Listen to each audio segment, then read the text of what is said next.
Episode 3, Week 3, Harmony. Getting into some more D&D. We had a pretty big show last time. Some pretty important shit happened. Everybody's now level 3. And will be for at least a few episodes. We'll see how, see when you guys get to level 4. Might be a little bit. Let's do real quick. Did anyone do anything exciting this week? I know at least one person did. Today. Yep. What'd you do, Jared? Or Sal? I got a new job and a new tattoo. Oh, yeah. And now my leg hurts. Nice. I forgot about the new job. Is it much better? Big improvement? I mean, it's a great job, but it lets me use my 5.5 years of college. I feel fulfilled. Double bonus. Mm-hmm. Actually, let me turn this down a little bit too. And no one ever complains about more pay. Never. Right. Awesome. Anybody else? Anything exciting happened this week? Any news? Same old boring week for me. I was out in the sunshine and I did not get a sunburn. Me either. Yeah, but you don't burn like I do. This is true. I think about being out in the sunlight and I burn. My skin doesn't reject the sunshine. I don't remember the last time I got a sunburn. I go outside and it's just like pale, tan. Yup.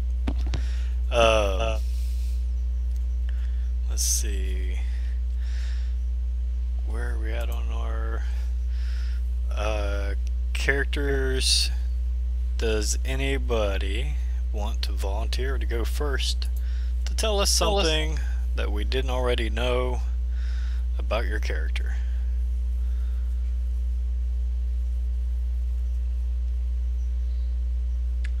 Alright, then I'm going to pick. Dan, tell us something about Thomas. I'm thinking, I forgot about this.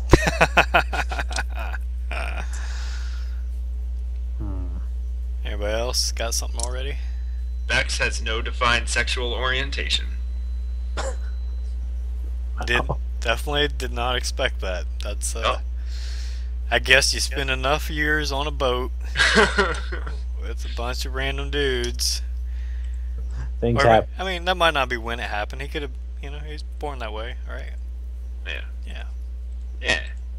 Or he got hit in the head with a rock. Who knows? He's a dwarf. Yeah. But that'll start to come out, I think, in tonight's session. I see how phrasing intentional. Yeah, definitely intentional. All right, that's good to know. Anybody else? No, not anybody else. Who's next? Everybody else.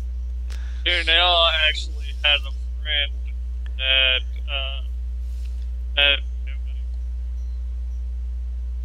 Can't hear you. it's Can't hear you. You're like cutting in and out. Yeah. Tirnel actually has a friend in the mines. There you go. I heard that.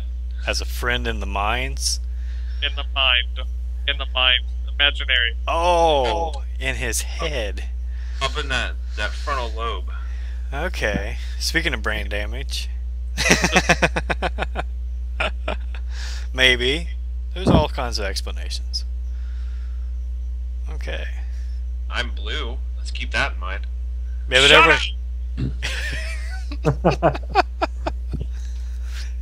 Yeah, but we already knew that, because it's like kind of obvious to look at and see that you're no longer that tawny. What was your skin tone before? Majestic. Majestic. Yeah. Chartreuse. That's not a color. Yeah, some sort of dark sailor tan. There you go. Now it's blue. I can live with it. I want to know Thomas's secret. Blue. Yeah, I'm still thinking. As a priest of the light, Thomas has no secrets. That's right. Everything's out in the open. Thomas is he's feeling guilty about not being able to get to the dog in time for one thing, and he's starting to wonder what he can do to help Bex get out of the self-destructive cycle that he's in. No idea what that means. It's a mutually culturally destructive cycle. Nice. It's not isolated to just Bex. All right, Philly. No more holding out. You gotta tell us something that we did not already know about Philly the dwarf. Nameless clan forsaken. Well, I was going to say she's a maiden, but I made that pretty clear at the end of last episode. So, It's out there. yeah. How about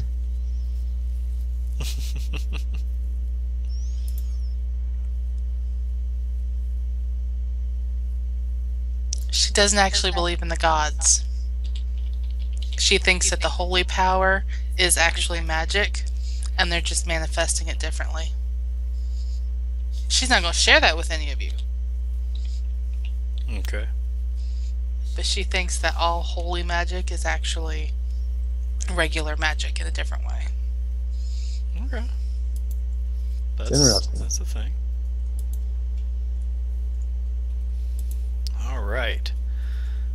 Got that out of the way. Some interesting aspects being revealed. Has anyone got anything else before we start playing? Nope. I think we're ready. You looked over the character sheets, right? Yeah, I didn't. I think everything was good. I didn't. We had company and we played some Betrayal at the House on the Hill, so I didn't get as much prep time as I normally would. Betrayal. The game of did you draw the first right tile? Yep.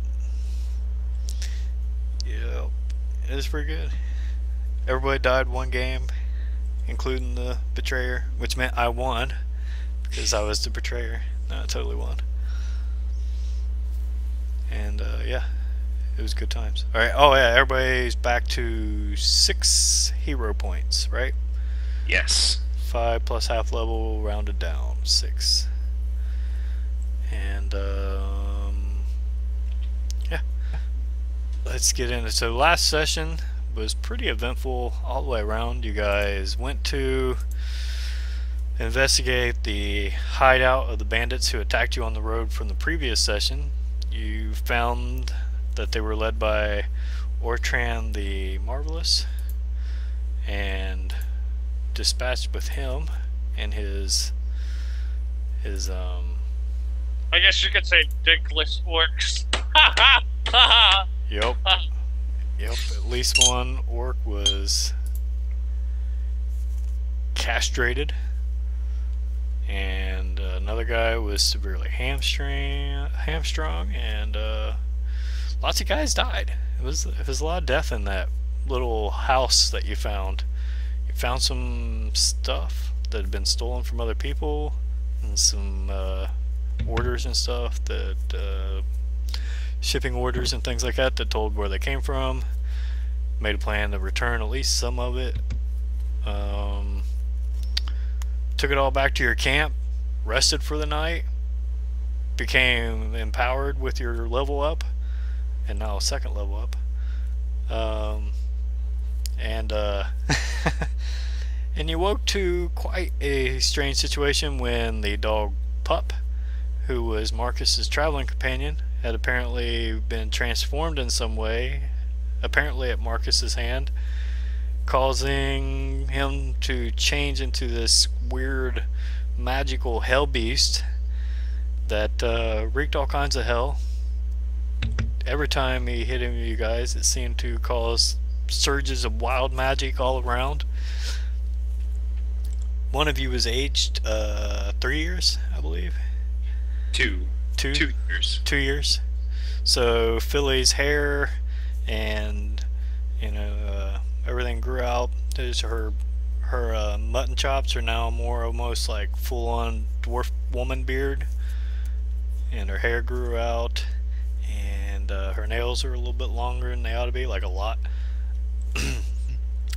And however long 2 years of nail growth is instantly, her shoes probably are not fitting great at the moment. Probably uncomfortable.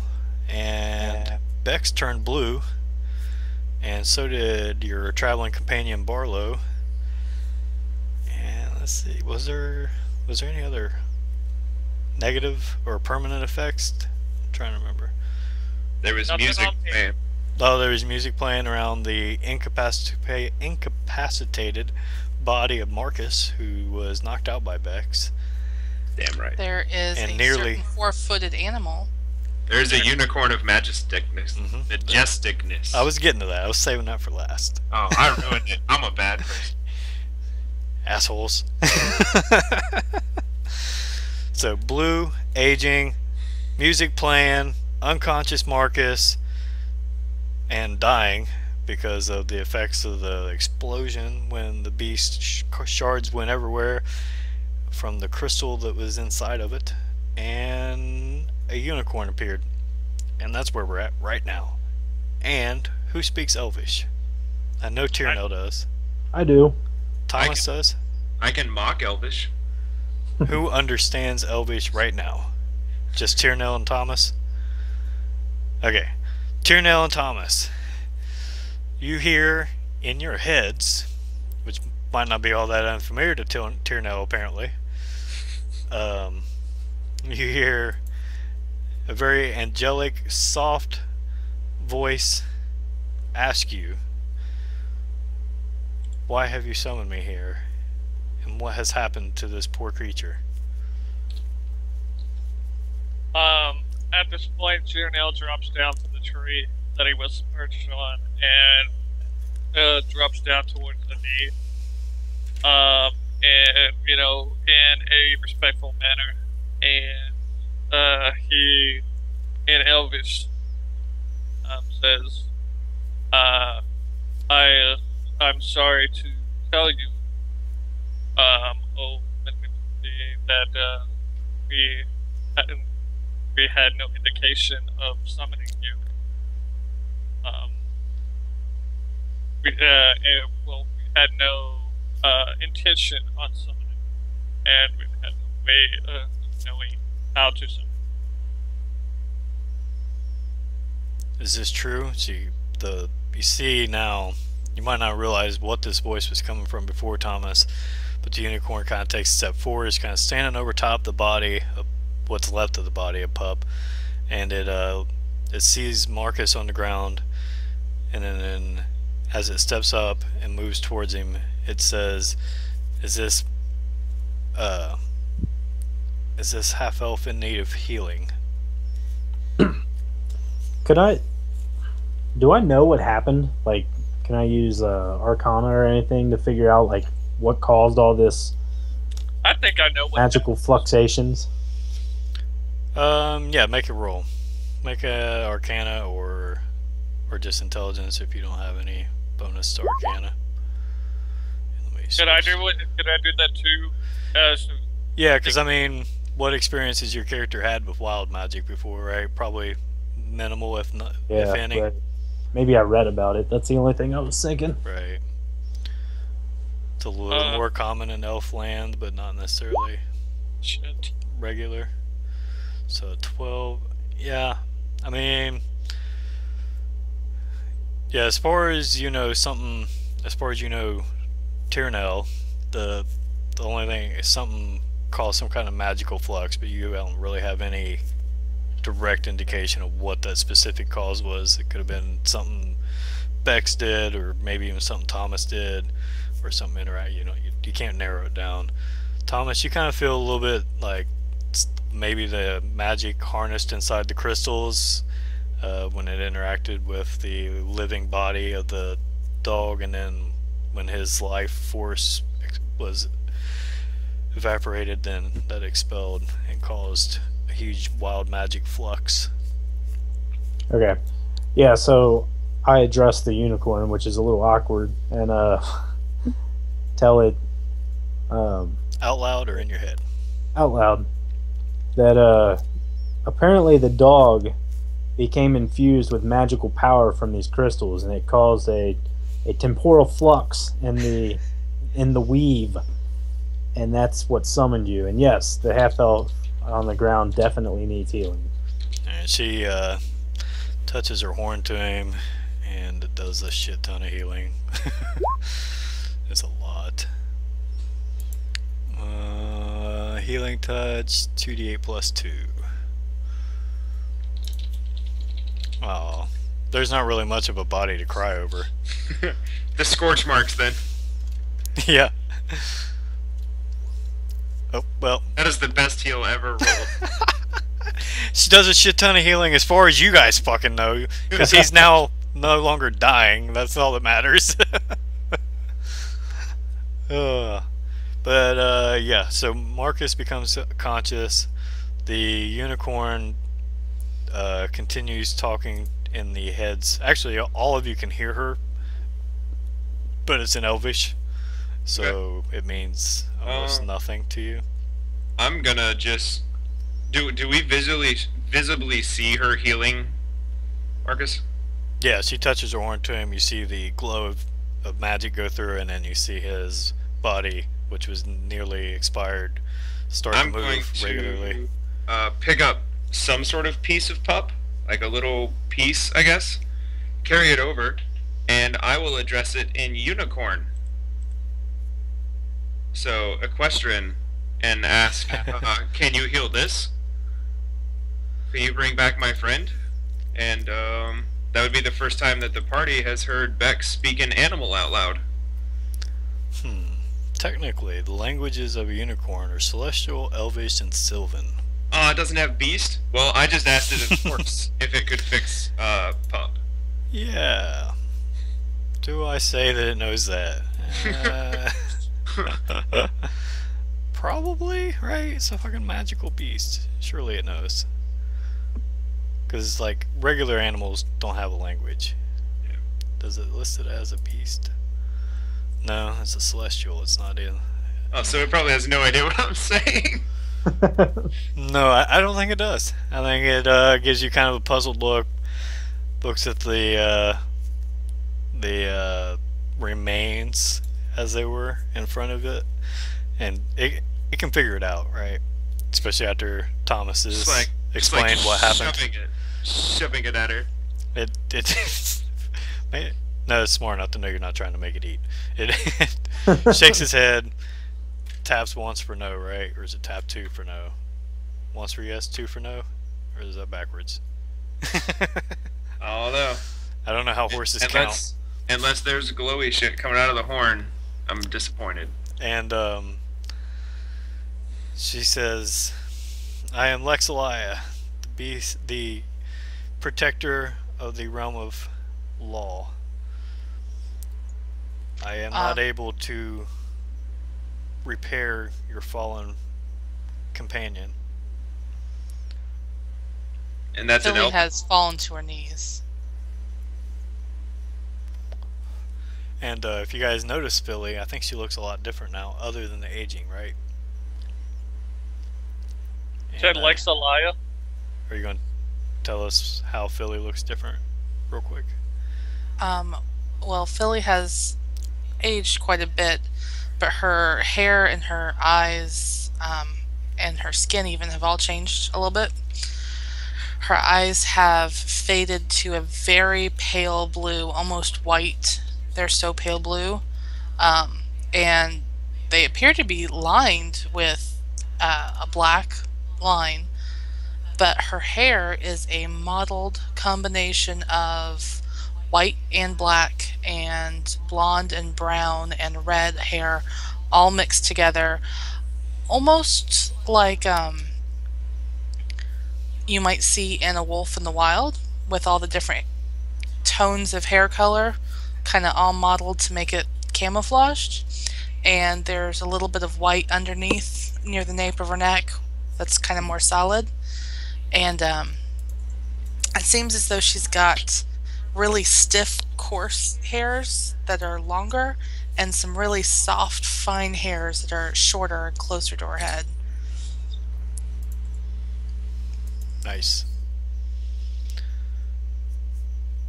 So yeah, Lexalia, the unicorn from the plane of law, as she is stated.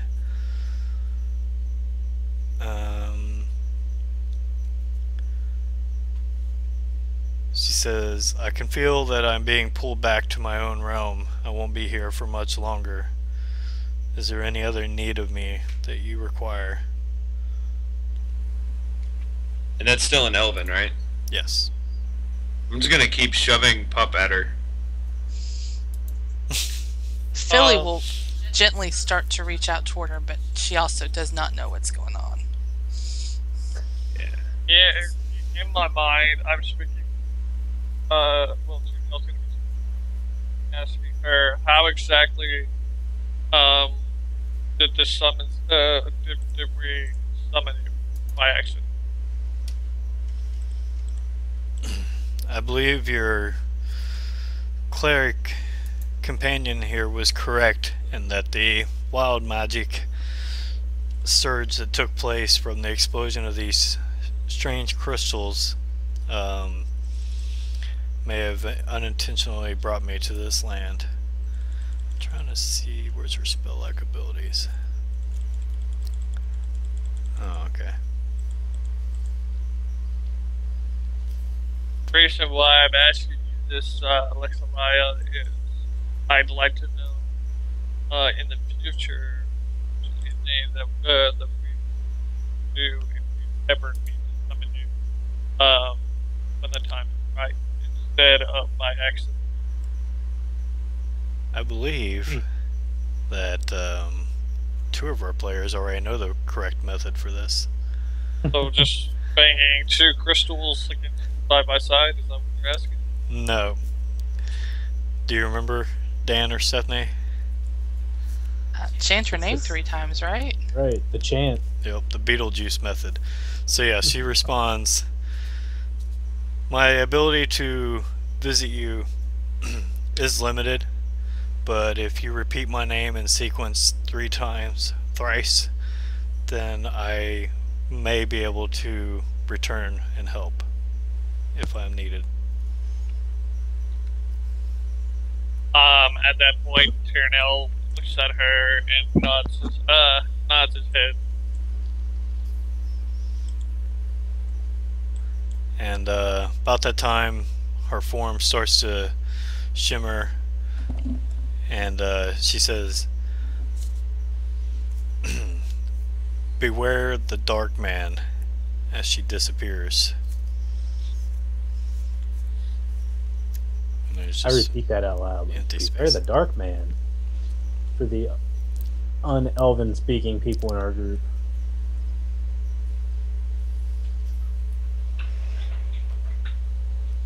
And then I give Bex a dirty look. I'm just gonna stare at you and just like look down at Pup and look at you and then start shuffling towards you and reaching Pup out towards you. I don't. I'm afraid I can't really do anything about Pup. Oh, wait. Dan's like, I might. I have an idea. Nope. Nope. False hope. Dick move, Well, cleric. Dick I move. think he falls under the category of like disintegrated or other spell-like abilities that have ruined the body, which means he can only be resurrected Yeah, by a very high-level priest, which I am not. I believe so. Maybe somebody at my church can help you though, but I doubt it. When you say that, I'm just like, No, probably not. that's not gonna happen. So I'm just gonna carry this piece of Pup right in the middle of whatever we're doing, walk off to the side of camp and start digging a hole. By this time, Marcus, who's been healed, is kind of stirring around. Barlow kind of picks him up by the front of his shirt. What the hell did you do, you stupid little bastard? And Tirnel's just watching him. Marcus is like, I I just wondered what would happen if he ate the crystals, and I didn't want to do it myself, so I gave one to Pup. This guy's mad. I just wanted to see what would happen. I didn't think it would be anything like that. I just thought maybe it'd be like faster, or be able to jump really high. Where's our female companion? Oh yeah, Tilda. Tilda. Tilda, by this time, she was kind of slow at reacting. She was doing her morning reading, so it took a little bit of noise to get her attention. So she arrived basically just as Lexlia was telling you about the temporal flux and all that stuff. And she's just kind of standing there with, like, she can't look at the explosion, and you hear her whisper like, "Why are they blue?" Philly, in her need for some sort of companionship she's not going to get from the gentleman, is going to get up and walk over to Tilda and just Phrasing. place her arms around her waist. She needs a hug. Phrasing. At this time point, You're covered in dog guts, by the way. You haven't said she backed away from me. She's definitely. Plus, you stink anyway, right? And you got the hair and yeah. She's kind of scared of you right now. She's like, ah, but she can't really stop you because you're like 3 times stronger than she is. You're At a this- baller. at that point, Tirnel actually goes over to approach Marcus, Uh-huh. and he kind of helps Barlow, picking up Marcus. He's helping Marcus. Or Barlow is actually picking up Marcus, right? By his feet, or hanging him up. And Tirnel's gonna walk over there and grab him as well, and said, and he's gonna shake him and said, what stupidity possessed you to even think that that was a great idea? I didn't. They're not supposed to be dangerous. I thought it was safe. I didn't know. I thought it would be cool. Yeah. At that point, after he says "cool," he says, "You will not touch another damn crystal on this cart. You will be away from the crystal. The only time that you will be from is if there is any reason for us to be defending this crystal. The only thing, you will not be traveling with this cart at all. After this next." In fact, I would also vote that you would be part of this party after we get to this. Yeah, Barlow's like, I got this. As far as I'm concerned, you've stolen from the Merchants League, and you'll be taken back to Crystal Gate for them to decide what your punishment is, because I'm pretty sure he looks around and there's like shards of crystal everywhere. It's like, how many fucking crystals did you give that dog anyway? God, and he just throws him up on the cart. He kind of like, somebody put a rope around him. We'll deal with this when we get a chance. Tirnel goes over there and he's tying. He is using his survival expertise to tie this little shithead up on the cart. Not the same cart that has the crystals. If it is the same cart that Barlow threw him onto, Tirnel is going to pick up Marcus and throw him onto the next cart and start tying. Okay. And as I mentioned, he is also gagging him as well. He's not allowed. This kid isn't going to say this shit. How many kegs do we have of beer? 4, I believe. Wasn't that the roll you guys got? 3? I can't hear you. You're muted. Bex probably knows. Oh, yeah, I was muted. 3 of the 4 barrels were alcohol, and 1 was food. Oh yeah, Okay. 3. Bex took 1 barrel, Philly took a barrel, and then we decided to give the party the other barrel That's out right. of our generous reserve. Mm-hmm. I remember now. That's And Thomas asked me if I needed the whole thing. Yep. I will take the party barrel, and while Bex is digging, I'm going to put it over with his belongings so that when he comes back, he will see it. I'll have 2 barrels now. I like this. Barrels. It's twice as many barrels.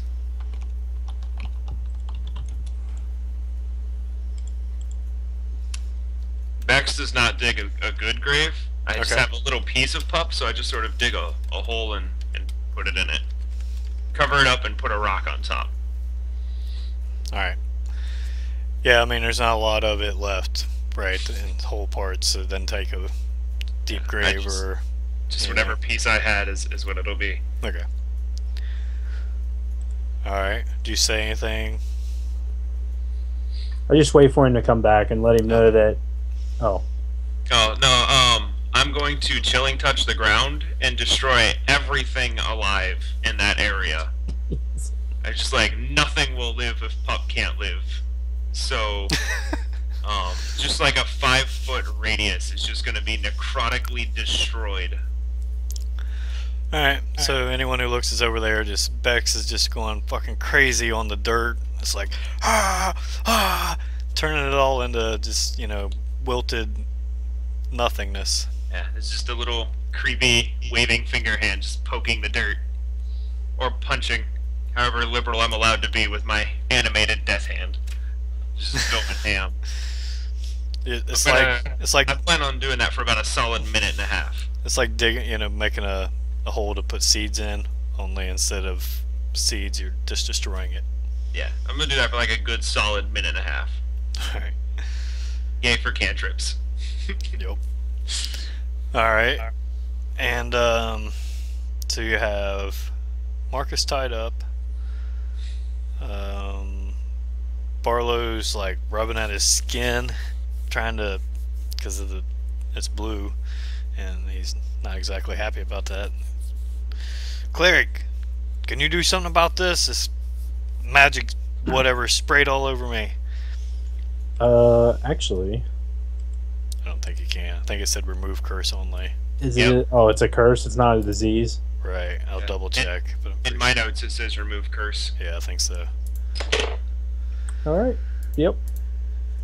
Sorry, I can't do anything about that. What fucking use is all this? How am I going to... I can't be blue. Yeah, remove curse can end this effect. Who would want to end that effect? Normal people. Now, I'm willing to bet that by the time we get done with our adventure, if you come back to my church, that somebody there will be able to help you. Pimp that place out real hard today, aren't you? For a small donation, of course. Oh, we'll see. About And, this point in time, I'll probably be done destroying all living things in that area. Okay. So, and then I'm just gonna walk back and try and find my punching bag. Well, when you come back, I'm sitting there by your belongings, and I'm blessing the barrel of beer, and I let you know that even though this was designated the party's beer, I feel like in light of your loss of pup, that you should have it, and I've blessed it. Wait, you blessed it? I blessed it. Define blessed. I mean, it's blessed beer now. It's going to be a lot healthier. I'm gonna pick that barrel up and put it back on the cart where it came from. Oh, I blessed your barrel also, just to be helpful. Well, I mean, I guess we have to all make sacrifices. And I'll leave that barrel where it is. And you can visually tell that I'm looking for my punching bag. I'm like in wagons, red. Well, not red. I guess now when I blush, I'm purple. Yep. Your punching bag being Marcus? Yeah, I'm looking for him. It's Barlow. clearly written on my face. Barlow grabs you. He's like, leave him alone. We'll deal with him when we get back to Crystal Gate and turn him over to the Merchants League for his theft and crime. He will be dealt with thoroughly. I'm going to inspect the knots. Okay. I don't trust a land dweller to tie knots.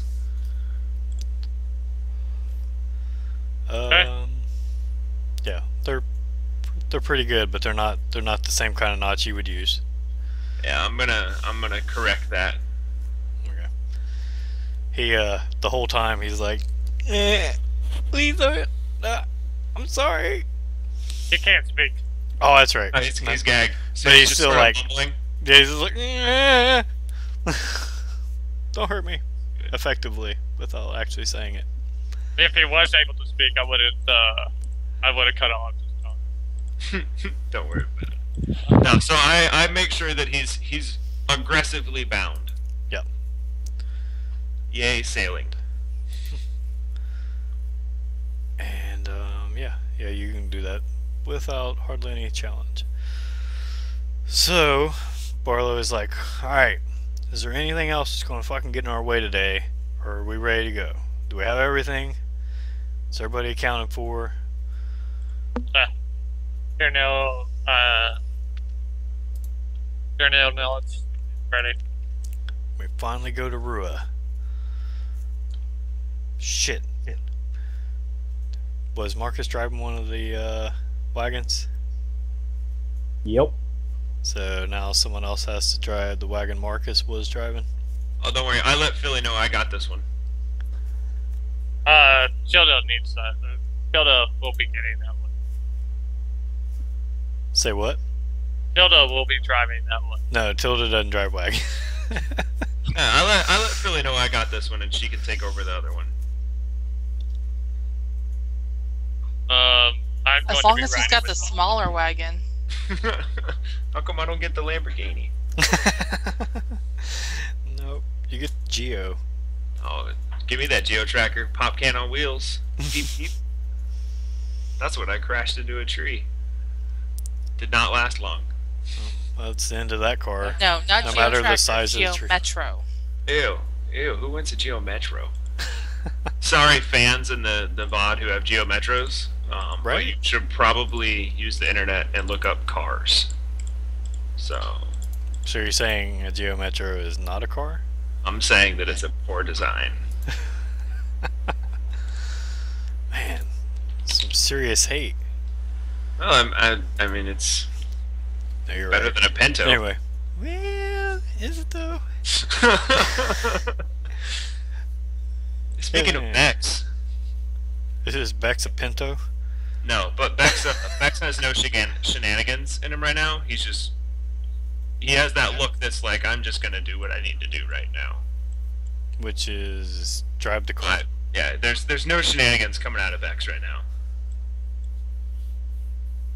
So you guys have all the carts loaded up with all the stuff you took from the bandit hideout, plus what you started with, and now an extra person in the form of a prisoner, basically being Marcus, You know, and you're minus a puppy dog. which makes me depressed. Okay. So you guys were still only about 4 or so hours of hard travel out, so Barlow's like, we're not stopping for lunch today.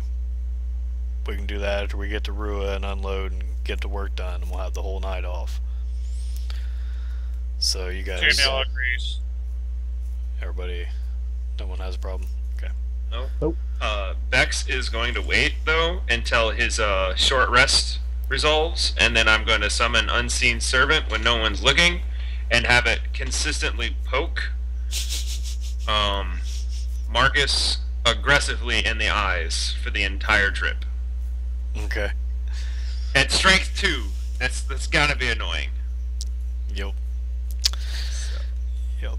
It's like a... So Marcus is riding on the first wagon in the back Right. with Barlow and Tirnel, Correct. and So, so we can that's- hear him screaming in pain. Well, he's gagged, so Yeah, we can hear him get, He's not going to be screaming in pain, because it's just going to be like it's just annoying. less Oh, less than this can't strength. The Unseen Servant cannot cause pain. okay. Right. It can't make attacks, so It's it's just just being a like a nuisance. tapping, just on the eye. It's like a water drip. Yeah, it's just annoying, really annoying. Never mind. Yeah. But we don't hear him. Well, I mean, he's probably making noise, but no more than he would have been otherwise, probably.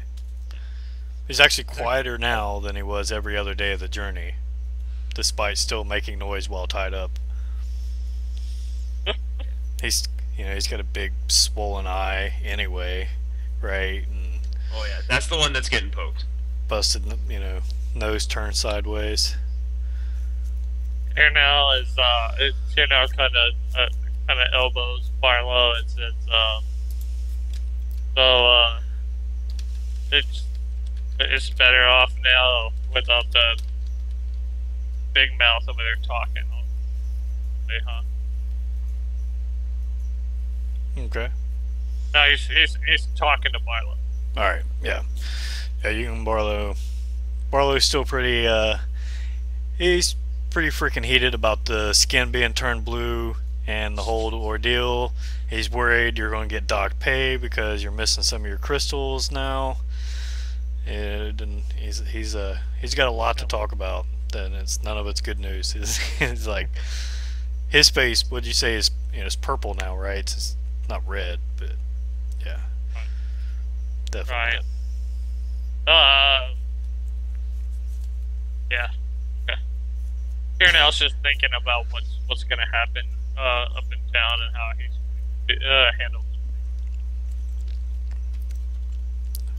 it. Anything else on the 4-hour journey anybody needs to have taken care of, or I'd like to ask my horse what its name is. didn't you already name it? I named it, but I'm asking it in equestrian what its name is. Okay.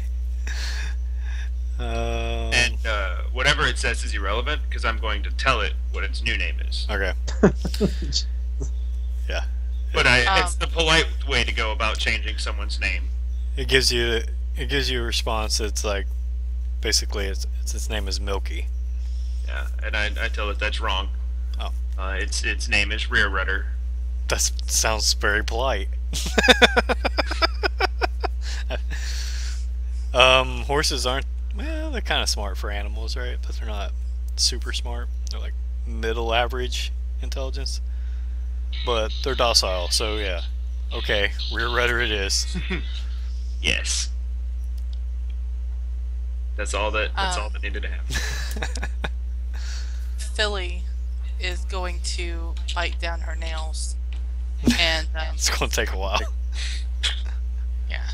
I think it's a long And, trip. Yeah.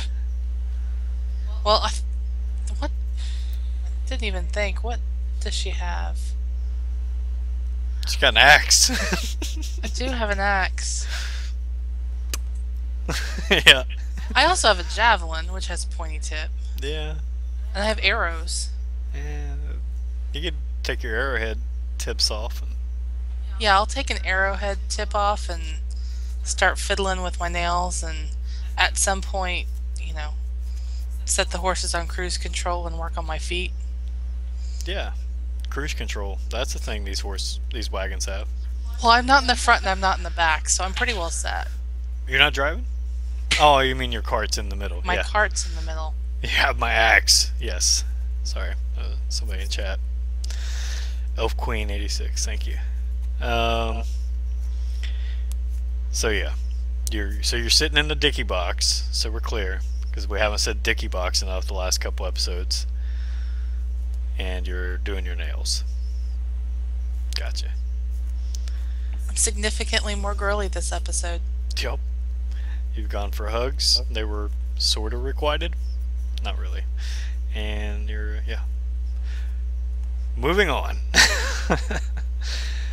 Thomas, you're just doing your normal walk beside the carts. Walk beside the carts and read from the good book. The good book.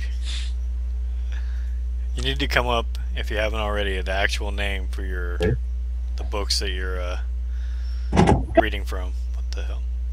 You should call it the Candelabra. Because, you worship the candle god. It'll catch on. Okay, yeah. I No, was the telling source, Damien- because that's where the light comes from. If I ever cast spiritual weapon, it's going to be a candlestick. A candlestick holder. Yeah. Mhm. So Yep. +3 mace. Alright. So, you guys pass through a small, after about 2.5 hours, yeah, you pass through a small uh, farming village that Tirnel at least probably knows as check your notes and you'll know the name. That's what it's actually called. Swear no. Fucking. Corlin. Corlen. Corlin. It's just a small, I mean, less than 500 people altogether. You know, doesn't even, maybe has a shop for, basically it's just like a trading post for everybody to come and trade their foods and stuff with each other. And that's kind of like the last landmark before you get to Rua. Last major township landmark. And like I said, it's 10 buildings on each side, and then there's some farmsteads that you can see out in the distance.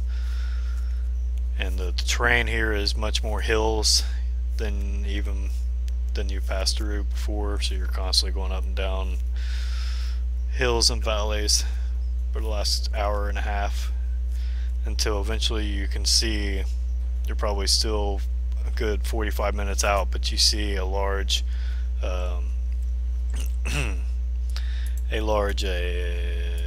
words, write notes, here we go, that's not Rua, here we go, a large stone walls on the hill, on top of a large hill. The walls themselves are probably 20 feet high. It's hard to tell from this distance, but you'll be able to tell once you get closer for sure. And there are, every few hundred yards there's about 50-foot tall towers within these walls, and probably altogether there's about 10 towers. So it's pretty well surrounded, and it's like an octagonal shaped fort more or less on top of the hill. And like I said, you guys about 45 minutes out and you can clearly see it. It's a nice clear day. And yeah, Barlow's like, finally, I can't wait to unload and get turned back around and get home. This has been the worst delivery I've ever been a part of. Sorry to hear that. I thought we were doing pretty good. It's not you. I mean, all these distractions, running into all the bandits and craziness, having one of our horses die, and I'm fucking blue. I'm blue, goddammit. Look at me. But on the bright side, those bandits won't be bothering anybody anymore. We've done a great deed.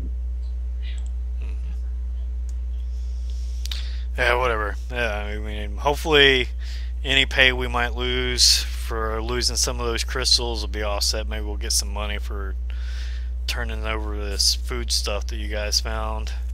You know what else you should do? You should talk to the constables and find out about those bandits. Maybe there was a reward for them. He kind of turns and gives you a look like, maybe I underestimated you. That's a good idea, boy. We'll definitely do that. Well played. It's like, don't forget that when we get to town, we don't want to. Maybe we should blame the lost crystals on the bandit raids. I don't know. But then what do we tell them about the guy Marcus tied up back there? As a side note, if we pass a wagon or a caravan that has an exposed, particularly shiny object that's small and light, unseen servant will attempt to collect that item and deposit it in the wagon. Give me a percentile roll. Percentile? Yes, sir. I still have not made a D100 macro. I don't know why. 61. 61, okay. Let's do that as load, webpage load faster. So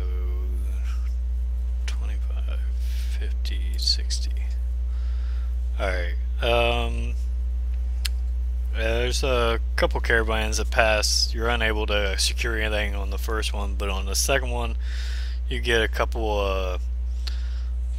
Um, let's see, what's worth that amount of money in the PHP? That's not the PHP. You could just give me arbitrary loot worth X gold, Yep. like plates and stuff. Nope. I'll give you something very specific off this page. Here we go.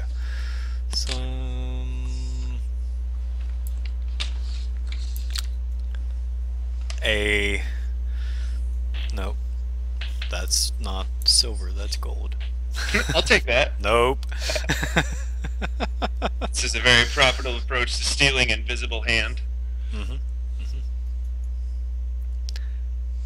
There's a good one. All right.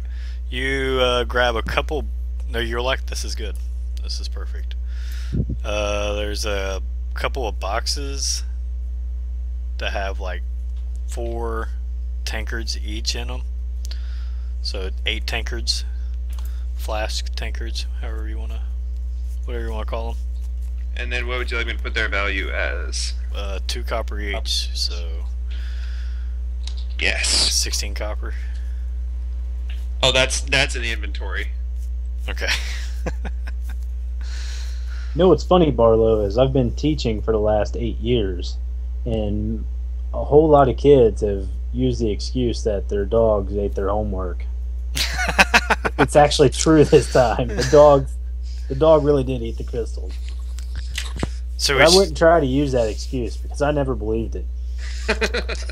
yeah, we should have kept some parts of that thing. But I mean, other much stuck. I'm blue. Will that not be convincing? Look at me. Do not eat the crystals. Also, it's a lesson that we should have all learned. You hear that, Tirnel? Do not eat a crystal. Wasn't planning on doing so. As much as I think it would be fun. It's fun to be blue. If Dabadai. Sorry. I was green, I would die.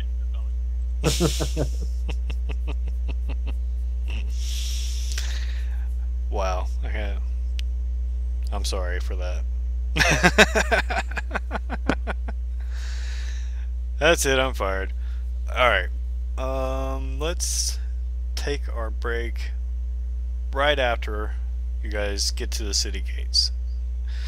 You guys pull up the front gates of the city are open. There's a pack of guards, 2 on each side, with pikes, wearing half plate, and got this city crest of the city of Rua on it, which is a lot different than Crystal Gate. It's a blue lion on a white field, and 2 of the guards come up. You know, they're like, you can tell that one of them recognizes Barlow. Ah, welcome back, Barlow. And you know, they exchange pleasantries, discuss the cargo. Oh wait, Milo is blue. Thank you. But as he gets close to Barlow, the realization occurs that something is quite different about him, and he kind of stops in his tracks. Actually, he's like, what the hell happened to you? Why so blue, Barlow? Are these guards human or dwarf? What species do they happen to be? All 4 are human. That's not as exciting as it could have been. They're all halflings. No, I'm kidding. You'll get one. There are halflings in this town, and they're prominent.